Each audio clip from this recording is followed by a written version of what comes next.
របៀបស្វែងរកលេខសម្ងាត់សម្រាប់កម្មវិធី HonPass ដំបូងចូលទៅក្នុងកម្មវិធី HonPass ចុចលើពាក្យសុំធ្វើការ Login ចុចលើពាក្យស្វែងរកលេខសម្ងាត់ចុចលើពិនិត្យវាបញ្ចូល ID HonPass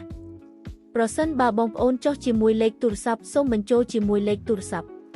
ប្រសិនបើបងប្អូនចុះជាមួយ email សូមបញ្ចូលជាមួយ email រួចធ្វើការបង្កើតលេខសម្ងាត់ថ្មីដែលមានចាប់ពី10តួឡើងទៅទាំងអក្សរលេខនិងសញ្ញាពិសេសវាលេខសម្ងាត់ថ្មីម្ដងទៀតចុចបន្ទាប់ចុចលើសញ្ញាគ្រីសចុចបន្ទាប់ធ្វើការ selfie បញ្ជាក់សម័យខ្លួនចុចពិនិត្យ